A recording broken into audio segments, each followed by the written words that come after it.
Good morning. तर आज आपल्या सीरीजचा डे 32 आहे. काल मला थोडा टाइम कमी होता त्याच्यामुळे आपण शॉर्ट व्हिडिओ घेतला. आता बघा, आपलं पोलीस भरतीचे फॉर्म भरायचे 2 दिवस राहिले आहेत, बरोबर?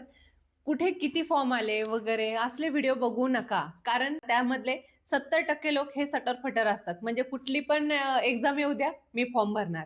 खरी कॉम्पिटिशन त्या 30% विद्यार्थ्यात असते.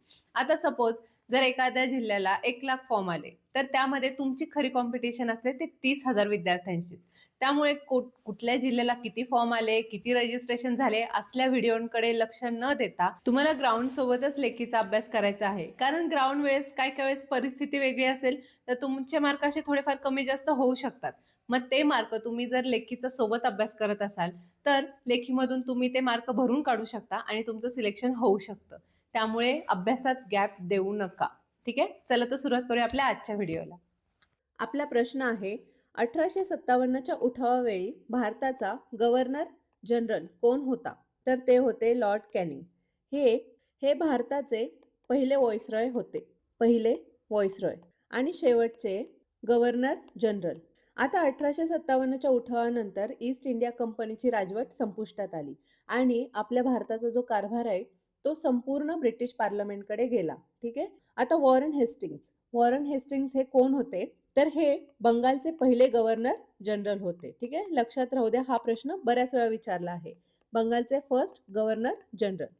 आता लॉर्ड माउंटबॅटन हे शेवटचे व्हाईसरॉय होते आणि स्वतंत्र भारताचे पहिले गव्हर्नर जनरल होते. आता व्हाईसरॉय आणि गव्हर्नर जनरल ह्याच्यामध्ये फरक काय आहे? आता जे गव्हर्नर जनरल होते ते ईस्ट इंडिया कंपनीचे प्रमुख अधिकारी होते आणि जे व्हाईसरॉय होते ते जेव्हा ईस्ट इंडिया कंपनीची राजवट संपुष्टात आली तेव्हा ते थेट ब्रिटिश साम्राज्याचा प्रतिनिधी म्हणून ते काम करायला लागले. आता तुम्हाला कसाही प्रश्न येऊ द्या की पहिले व्हाईसरॉय, शेवटचे गव्हर्नर जनरल, बंगालचे पहिले गव्हर्नर जनरल ह्याच्यावर बऱ्याच वेळा प्रश्न आला आहे. लॉर्ड माउंटबॅटन यांच्यावर सुद्धा बऱ्याच वेळा प्रश्न आले आहे. आता सगळ्यात इम्पॉर्टंट काय आहे? Lord Ripon. लॉर्ड रिपन यांना काय म्हणतात बरं? खूप वेळा विचारला आहे. तर स्थानिक स्वराज्य संस्थेचे जनक असे म्हटले जाते. जो फर्स्ट फॅक्टरी ॲक्ट आला आहे तर तो लॉर्ड रिपन यांच्या काळात आला आहे. कधी आला? तर 1881 साली. आणि याच वर्षी जे आपल्या भारतात दर 10 वर्षांनी जनगणना होते, तर ती लॉर्ड रिपन याच्याच काळात 1881 पासून सुरू झाली आणि ती अजूनही चालू आहे. मग तुम्हाला असंही विचारू शकतात, दशवार्षिक जनगणना केव्हापासून सुरू झाली? तर ती लॉर्ड रिपन याच्या काळात. आता यांना आपल्या भारताचे मदन मोहन मालवीय यांनी या लॉर्ड रिपन यांना एक उपाधी दिली होती. तर भारताचा उद्धारक अशी उपाधी दिली होती. तुम्हाला कसाही प्रश्न विचारला तरी आला पाहिजे. आता तुम्हाला प्रश्न आहे की लॉर्ड कर्झन यांनी बंगालची फाळणी केव्हा केली? ठीक आहे? तुम्हाला याचं उत्तर कमेंट बॉक्समध्ये द्यायचं आहे. नेक्स्ट क्वेश्चन बघूया. भारतातील पहिले फुलपाखरू अभयारण्य कुठे आहे? तर ते आहे कुन्नूर, केरळमध्ये. भारतातील हे पहिले फक्त फुलपाखरांना समर्पित असे अभयारण्य आहे. ह्याचे नाव काय आहे? तर अरालम फुलपाखरू अभयारण्य. आणि याच्या अगोदर त्याचं नाव काय होतं? तर अरालम वन्यजीव अभयारण्य. अगोदर ह्याचं नाव होतं अरालम वन्यजीव अभयारण्य, पण आता बदलून अरालम फुलपाखरू अभयारण्य असं नाव ठेवलं आहे. म्हणजेच काय की हे अभयारण्य भारताचे पहिले वन आहे जे पूर्णपणे फुलपाखरू याच्यासाठी समर्पित आहे. मग आणखी आपल्याला काय लक्षात ठेवायचं आहे की महाराष्ट्राचे राज्य फुलपाखरू कोणते आहे? हा प्रश्न विचारला होता. महाराष्ट्राचे राज्य फुलपाखरू. तर याचं नाव आहे ब्ल्यू मॉर्मॉन.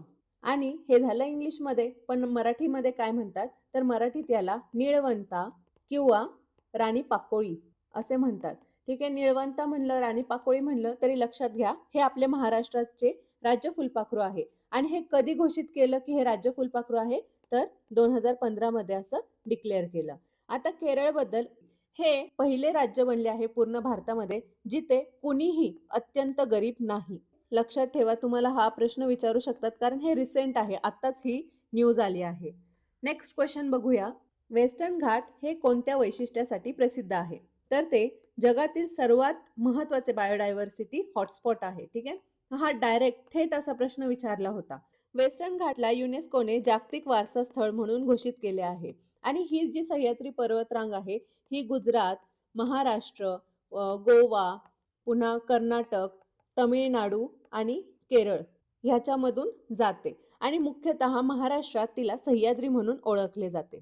आणि हे जैवविविधतेचे मुख्य केंद्र आहे आणि या पर्वतरांगामध्ये महत्त्वाचे हिल स्टेशन्स येतात. उदाहरणार्थ काय की महाबळेश्वर, पुन्हा माथेरान, पुन्हा लोणावळा वगैरे. यामध्ये 7,400 पेक्षा जास्त वनस्पती आणि दुर्मिळ प्राणी आढळतात. याच्यामध्येच गोदावरी, कृष्णा, कावेरी या नद्यांचा उगम होतो. ठीक आहे? लक्षात राहू द्या. आता तुम्हाला प्रश्न काय आहे? तर आपल्या महाराष्ट्राचा राज्य प्राणी हा मुख्यतः कुठे आढळून येतो? याचं उत्तर तुम्ही मला द्यायचं आहे. आणि कोण आहे ते तर सगळ्यांना माहिती आहे. ते पण उत्तर द्या आणि कुठे आढळतो मुख्यतः प्रामुख्याने त्याचं सुद्धा उत्तर द्या. Next question. आता हा जो प्रश्न आहे ना, याच्यावर प्रश्न येतो म्हणजे येतोच. मूलभूत हक्क आणि मूलभूत कर्तव्ये ही तुमची पाठच पाहिजे.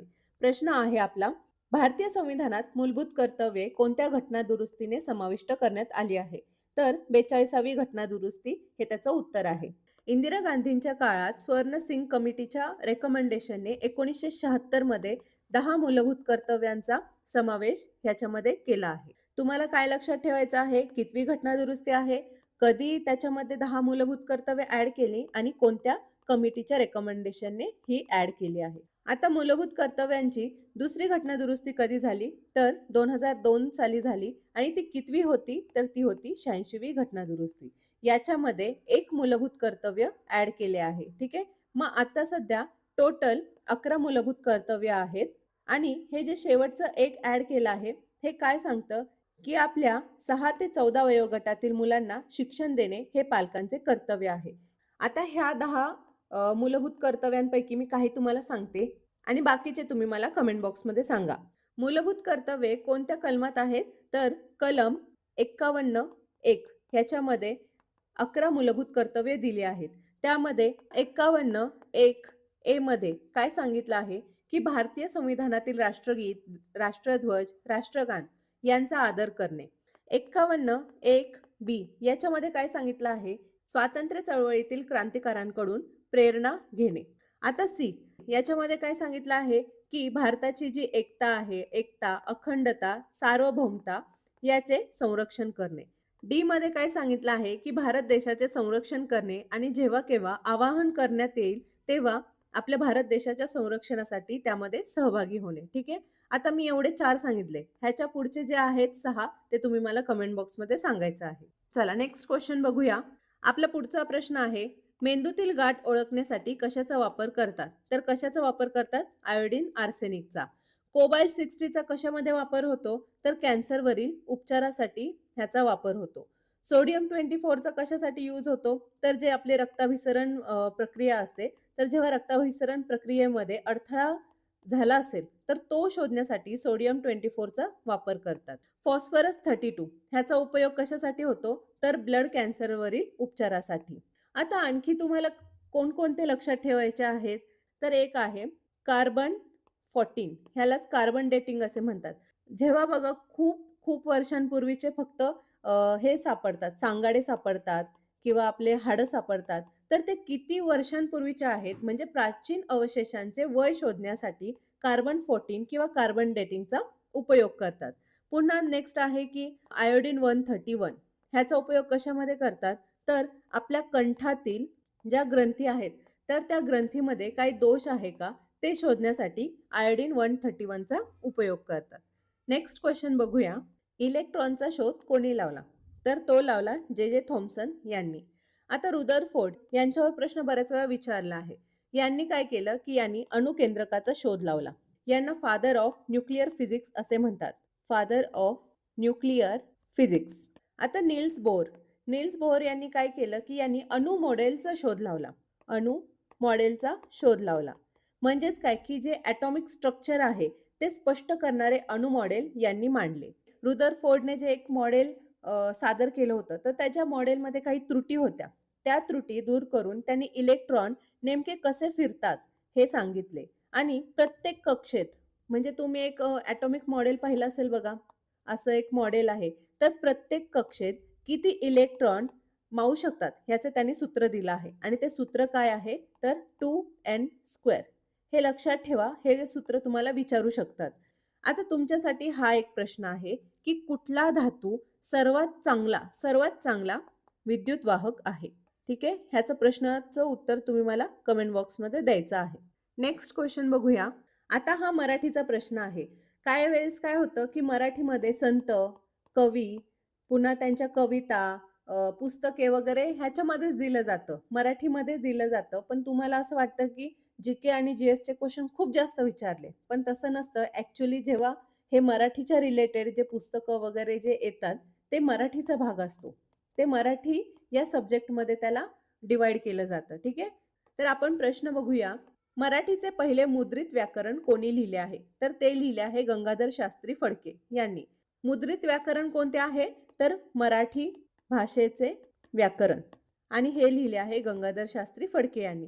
मराठीतील पहिली सामाजिक कादंबरी कोणी लिहिली? तर ती लिहिली बाबा पदमनजी यांनी आणि त्याचे नाव काय आहे? तर यमुना पर्यटन.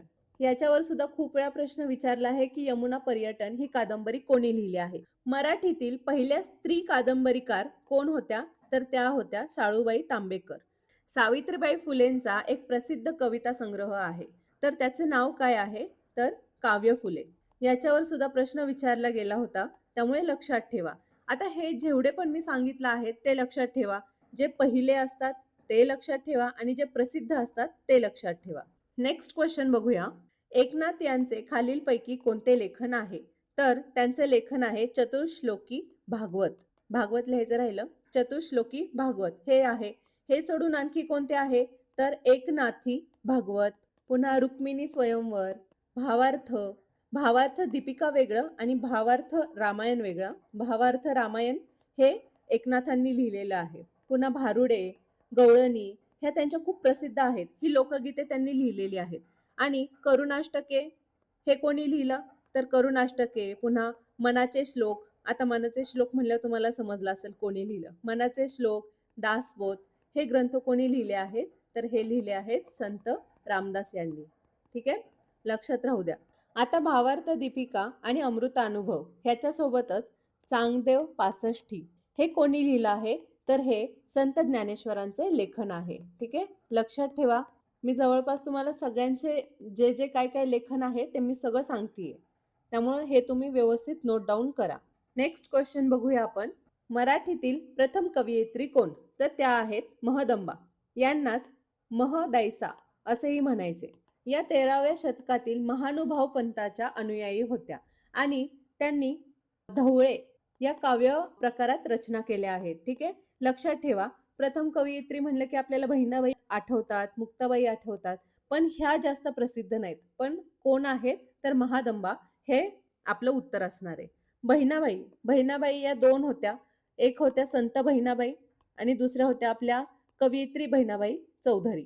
संत बहिणाबाई ह्या वारकरी कवी संत तुकारामांच्या शिष्या होत्या आणि बहिणाबाई चौधरी ह्यांनी तर खूप साऱ्या कविता लिहिल्या आहेत. ह्या खानदेशी भाषेतील एक प्रसिद्ध कवयित्री होत्या. ठीक आहे. तुम्हाला जर विचारलं की त्या कोणत्या होत्या, तर तुम्हाला म्हणजे लक्षात आलं पाहिजे की त्या खानदेशी भाषेतील एक प्रसिद्ध कवयित्री होत्या. मुक्ताबाई, मुक्ताबाई कोण होत्या? तर त्या आपल्या ज्ञानेश्वरांच्या छोट्या बहीण होत्या आणि त्या संतही होत्या आणि कवयित्रीही होत्या. ठीक आहे. त्यामुळे लक्षात ठेवा. चला नेक्स्ट क्वेश्चन बघूया. ज्ञानेश्वर यांनी खालीलपैकी कोणता ग्रंथ लिहिला नाही? आपण पहिल्याच प्रश्नात पाहिलं, पहिल्या का दुसऱ्याच प्रश्नात की कोणी कोणकोणते ग्रंथ लिहिले आहेत. तर ज्ञानेश्वर यांनी भावार्थ दीपिका, अमृतानुभव आणि चांगदेव पासष्टी हे तीनही ग्रंथ लिहिले आहेत. पण एकनाथी भागवत हे कोणी लिहिले आहे? तर संत एकनाथ यांनी. त्यामुळे आपलं उत्तर काय आलं? डी हे आपलं उत्तर आलं. नेक्स्ट क्वेश्चन बघूया. ज्वाला आणि फुले या काव्यसंग्रहाचे लेखक कोण? तर ज्वाला आणि फुले असं म्हणलं की तुम्हाला सावित्रीबाई फुले आठवतील किंवा महात्मा फुले आठवतील. पण त्या काव्यसंग्रहाचे लेखक आहेत बाबा आमटे. बाबा आमटे यांचा ज्वाला आणि फुले हा एक प्रसिद्ध कविता संग्रह आहे आणि याच्यामध्ये त्यांनी त्यांच्या अनुभवावर आधारित हृदयस्पर्शी कविता लिहिलेल्या आहेत. या पुस्तकाला वि. स. खांडेकर यांनी प्रस्तावना दिली आहे. ठीक आहे. तुम्हाला जर प्रश्न विचारला की ज्वाला आणि फुले या काव्यसंग्रहाचे लेखक बाबा आमटे आहेत, पण याला प्रस्तावना कोणी दिली आहे? तर ती दिली आहे वि. स. खांडेकर यांनी. आता बाबा आमटे हे वकील होते, सामाजिक कार्यकर्ते होते आणि तसेच ते समाज सुधारकही होते. जे कुष्ठरोग्यांच्या पुनर्वसनासाठी आणि जे उपेक्षित लोक आहेत त्यांच्या कल्याणासाठी ते काम करत होते आणि त्यांनी आनंदवन आनंदवन कुठे आहे? तर ते आहे चंद्रपूरमध्ये. आता त्यांच्या या कार्याबद्दल त्यांना कोणकोणते पुरस्कार मिळाले? तर पद्मविभूषण, पुन्हा रॅमन मॅगसेसे आणि गांधी शांतता पुरस्कार यापेक्षाही अनेक पुरस्कार त्यांना मिळाले आहेत. मेळघाटात आदिवासींच्या विकासासाठी त्यांनी आनंदवर्धन हा प्रकल्प सुरू केला आहे. आनंदवर्धन हा प्रकल्प सुरू केला होता आणि आणखी त्यांनी एक प्रकल्प सुरू केला होता तो म्हणजे लोक बिरादारी प्रकल्प. त्यांनी अशी बरीच कामं केली आहेत. हे बघा, आनंदवन हे आश्रम आहे आणि ते आहे चंद्रपूरमध्ये.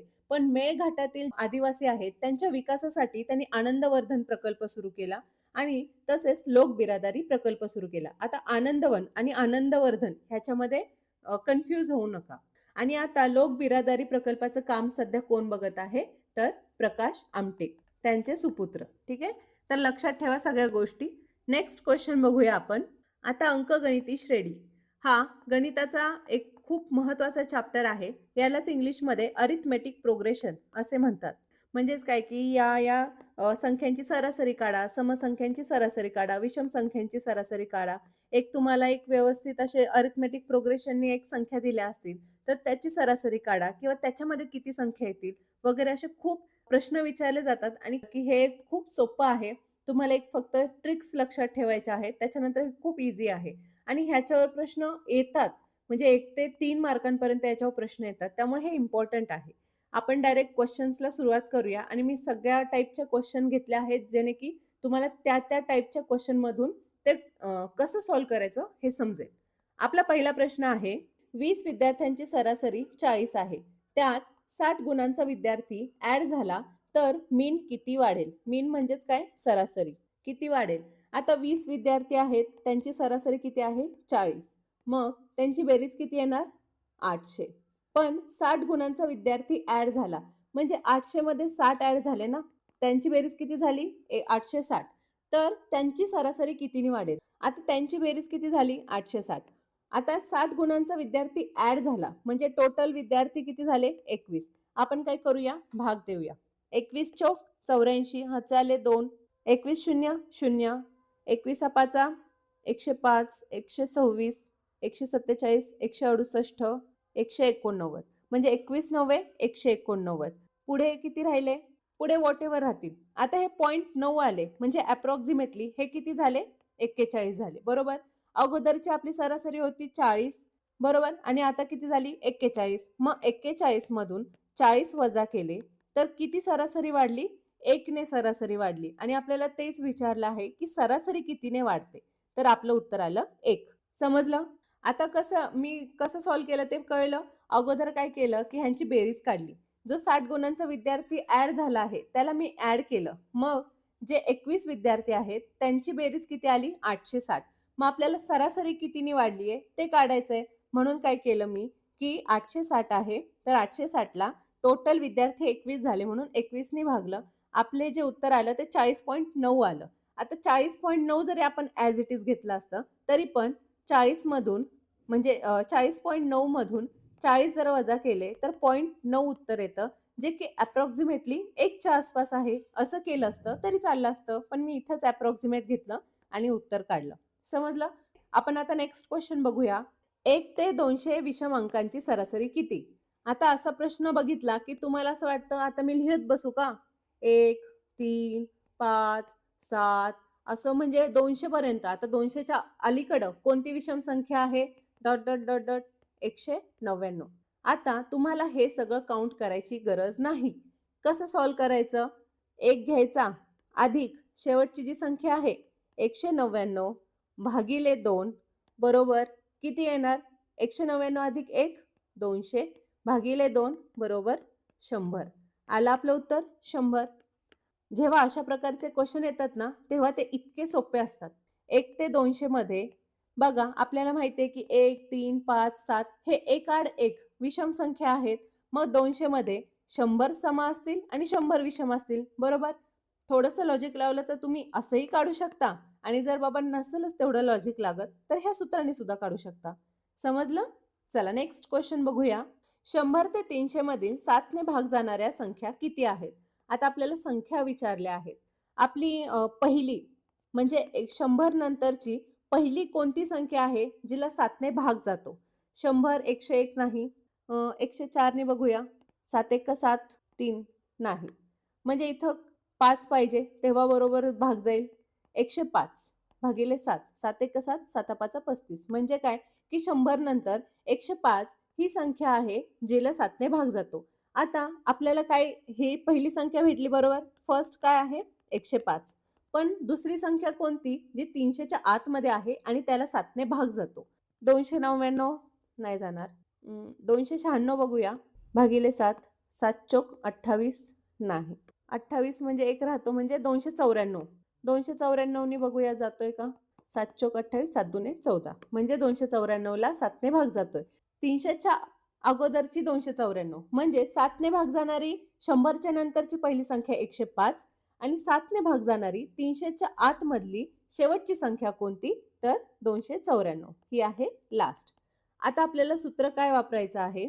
लास्ट संख्या वजा फर्स्ट संख्या भागिले 7 अधिक 1. 7 का घेतला? कारण आपण 7 ने भाग देतोय, बरोबर? आणि बघायला गेलं तर त्यांच्यामध्ये जो डिफरन्स असेल ना, म्हणजे 105 नंतर 7 ॲड केले तर काय येतील? 112. 112 ला सुद्धा 7 ने भाग जातो. म्हणजेच काय, की त्यांचा डिफरन्स किती आहे? 7 आहे. हे तुम्ही 7 ने भाग जातो म्हणून 7 घेऊ शकता किंवा डिफरन्स 7 आहे म्हणूनही 7 घेऊ शकता. हे सॉल्व्ह केल्यानंतर आपल्याला आपलं उत्तर मिळेल. आता लास्ट संख्या कोणती आहे? 294 वजा फर्स्ट कोणती आहे? 105. त्यांचा डिफरन्स किती आहे? किंवा 7 ने भाग जातो म्हणून 7 अधिक 1 बरोबर. ह्यांची वजाबाकी किती येईल? 89 भागिले 7 अधिक 1. 7 एका 7, 7 7 49 अधिक 1 म्हणजे बरोबर किती आलं? तर 18. ह्यांची वजाबाकी किती आली? 189 भागिले 7 अधिक 1. 7 ने भाग घालवा. 7 दुने 14, 7 7 49 अधिक 1 बरोबर 28. म्हणजेच काय, की आपलं 28 हे उत्तर आलं. ठीक आहे. आता हे जे मी लॉजिक सांगितलं ना, हे सेम लॉजिक एक क्वेश्चन आहे आता. त्याच्यामध्ये सुद्धा सेम अप्लाय होणार आहे. ठीक आहे. तर नेक्स्ट क्वेश्चन बघूया. 1 ते 300 मधील 15 ने भाग जाणाऱ्या संख्या किती? हे किती सोपं आहे माहिती आहे? डायरेक्ट शेवटची संख्या घ्यायची भागिले 15, 20. 20 हे आपलं उत्तर आलं. जर इथे 1 ते 300 मध्ये जर 3 ने किती संख्यांना भाग जातो असं विचारलं असतं तर 300 भागिले 3 घेतलं असतं आणि उत्तर आलं असतं 100. 2 घेतलं असतं तर 2 ने भागलं असतं. 4 घेतलं असतं 4 ने भागलं असतं. ज्या पण संख्येने भाग घालवायचा आहे. पण अशी रेंज आली पाहिजे 1 ते 300 किंवा असं. तर 15 ने भाग जाणाऱ्या संख्या किती आल्या? 20. समजलं? अशा टाइपचे क्वेश्चन अशा टाइपने सोडवायचे असतात. नेक्स्ट क्वेश्चन बघूया. आता हा प्रश्न तर इतक्या वेळा विचारला आहे. मला तर वाटतं जेव्हापासून मी म्हणजे आपल्या स्कूलमध्ये मंथन, स्कॉलरशिपच्या वगैरे एक्झाम असतात बघा. हे क्वेश्चन येतातच. म्हणजे अशा प्रकारचे क्वेश्चन असतातच. आता हे सॉल्व्ह कसे करायचे? ह्याचं एक सूत्र आहे. n भागिले 2 पहिली संख्या अधिक शेवटची संख्या बरोबर. n म्हणजे काय? की टोटल संख्या किती आहे? किती आहे? 100 आहे.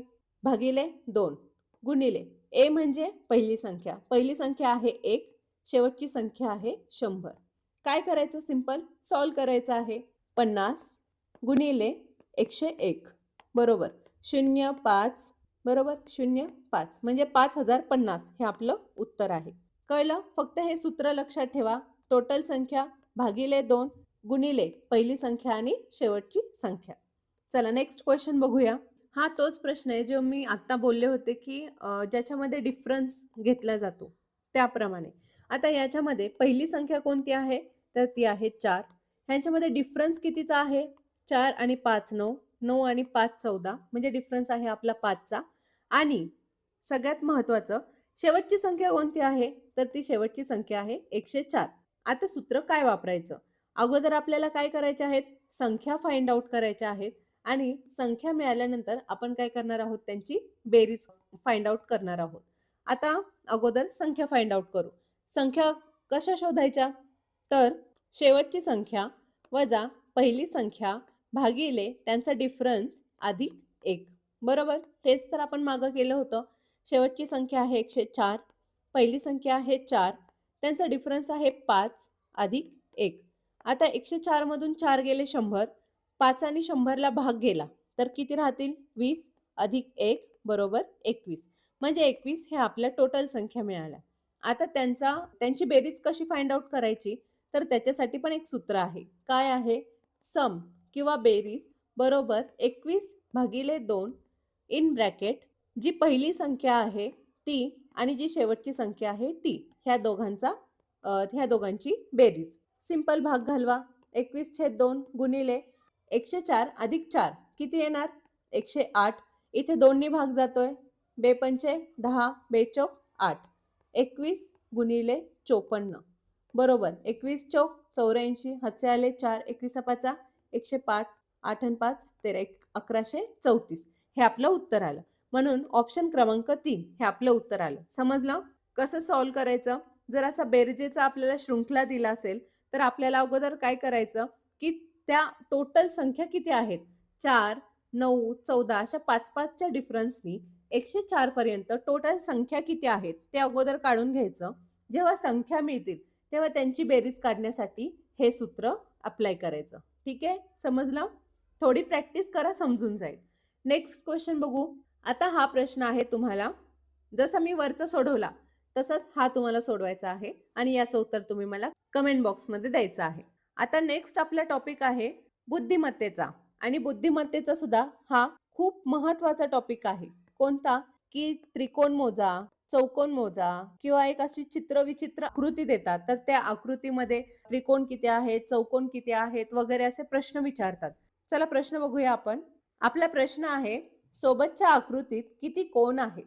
आता आपल्याला कोण विचारला आहे. हे कसं सॉल्व्ह करायचं? ह्याचे 2 पद्धती आहेत. एक तर तुम्ही बाण मोजू शकता किंवा ह्यांच्यामधले कोण किती आहेत ते मोजू शकता. मी तुम्हाला दोन्ही पद्धतीने सांगते. बाण किती आहेत? 1, 2, 3, 4, 5 आणि 6.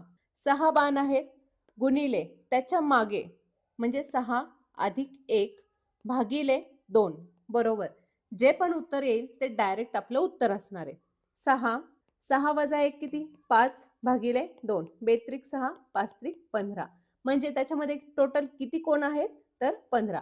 आता हे जर तुम्ही सॉल्व्ह करायला गेले तर तुम्हाला कसं 1, 2, 3, 4, 5 मग हे 1 मग हे 2 हे 3 हे असं सॉल्व्ह करणं मॅन्युअली पॉसिबल नाहीये आणि काही वेळेस त्याच्यात चुकण्याचे चान्सेस जास्त असतात. आता जर कोण घेऊन आपण काउंट केलं तर ते कसं काउंट करायचं ते मी सांगते. किती कोण आहेत? 1, 2, 3, 4, 5 बरोबर. 5 कोण जर घेतले तर गुणिले 5 अधिक 1 भागिले 2 आणि जर बाण घेतले तर हे सूत्र, कोण घेतले तर हे सूत्र. मग काय करायचं? Simple solve. 5 गुणिले 5 आणि 1 6 भागिले 2 बेत्रिक 6 5 त्रिक 15. आलं सिमिलर उत्तर? समजलं? किती सोपं आहे. आता याच्यावर आधारित आपला नेक्स्ट क्वेश्चन असणार आहे. आपल्याला काय दिलं आहे की सोबतच्या आकृतीत त्रिकोण किती आहेत ते मोजा. आता आपल्याला काय फाइंड आउट करायचं आहे? त्रिकोण. मी काय करते? बाणांपासून जाते. बाण किती आहेत?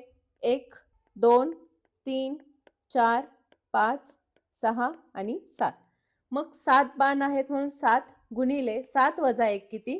6 भागिले 2. 2 त्रिक 6, 7 त्रिक 21. म्हणजे त्रिकोण किती आहेत? 21. म्हणजे बाण असू द्या, त्रिकोण असू द्या, तुम्हाला हेच सूत्र अप्लाय करायचंय. आणि जर मला कोण काउंट करून जर उत्तर काढायचं असेल तर कसं करणार? 1, 2, 3, 4, 5 आणि 6. 6 गुणिले काय येणार? तर पुढचा भाग येणार 7 भागिले 2. 2 त्रिक 6, 7 त्रिक 21. म्हणजे असं करा किंवा असं करा, तुमचं उत्तर येतच. फक्त तुम्ही कोण जर घेत असाल तर हे सूत्र आहे आणि जर बाण घेत असाल तर हे सूत्र आहे. आता तुम्ही म्हणाल की मॅडम तुम्ही कोणला पण सेमच सूत्र अप्लाय केलं आणि जे त्रिकोण आहे त्याला सेमच सूत्र अप्लाय केलं, कारण याच्यामध्ये हे जे येत आहेत ना ते सुद्धा बाणच आहेत ना एक प्रकारचे. समजलं? म्हणून आपलं उत्तर सेम आलं. आपलं उत्तर किती आलं? 21. नेक्स्ट क्वेश्चन बघूया आपण. सोबतच्या आकृतीत एकूण किती त्रिकोण आहेत? आता काय झालं, हे जे पहिली जी आकृती होती त्याचं हे ॲडव्हान्स व्हर्जन आहे. पण आपली सॉल्व्ह करायची सेम पद्धत असणार आहे. कसं? आता मी इथे सेपरेट काढून दाखवते म्हणजे तुम्हाला सांगता येईल. मधून हे एक गेला, इथे एक गेला. 1, 2, 3 आणि 4. आता तुम्हाला काय करायचं आहे माहिती आहे? 2 ठिकाणी तुम्हाला नंबरिंग करायचं आहे. कसं? हे एक बाण गेला म्हणून 1, हा दुसरा, हे 2, हा तिसरा आणि हा चौथा. नेक्स्ट जेव्हा असे बाण जात आहेत, हा एक बाण गेला, दुसरा पेन घेते, हा एक बाण गेला, एक, हा दुसरा, हा तिसरा, हा चौथा, हा पाचवा आणि हा सहावा. आता काय करायचंय, बाण घेतले बरोबर, म्हणून हा मी त्रिकोण पहिल्यांदा घेते. 6 गुणिले 5 भागिले 2, बेत्रिक 6, 5 त्रिक 15. आता नेक्स्ट हा त्रिकोण घेते. कोणता वाला? हा वाला. आणि हा किती आहेत? 1 2 3 4, म्हणून 4 गुणिले 3 भागिले 2, बेदुने 4, 3 दुने 6. आता 15 अधिक 6 वजा 1. वजा 1 का केलं सांगा? कारण तुम्ही जर व्यवस्थित नोटीस केलं तर ही बाजू जी आहे ना बघा, ही शेवटची बाजू, ही आपण दोन्ही त्रिकोणात घेतली आहे, म्हणून वजा 1. ठीक आहे, समजलं? काय येणार? 6 तून 1 गेला 5, 15 आणि 5 किती? 20. आपलं उत्तर आलं 20. समजलं? किती सिंपल आहे. फक्त तुम्हाला मी पहिलं का तुम्हाला कोण दाखवलं ते कळलं, कारण त्याच्यावरून आपल्याला एवढी कॉम्प्लेक्स गणित सुद्धा सोडवता येतात. समजलं? चला नेक्स्ट क्वेश्चन बघूया. आता आपल्याला काय सांगितलं आहे की एकूण चौरस किती. चौकोन मोजायचं गणित आपण मागच्या एका लेक्चरमध्ये घेतलं आहे. मी तेव्हाच तुम्हाला सांगितलेलं की चौकोन मोजायची पद्धत वेगळी आहे आणि चौरस मोजायची पद्धत वेगळी आहे. आता चौरस कसे मोजायचे ते मी तुम्हाला सांगते. ह्याच्यामध्ये मी अगोदर काय करते, नंबरिंग करते. 1 2 3 4 5, 2 3 4 आणि 5.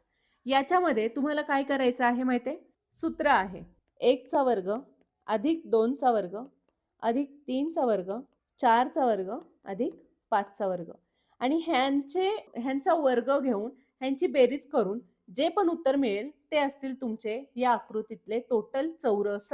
आता वर्ग का घेतला?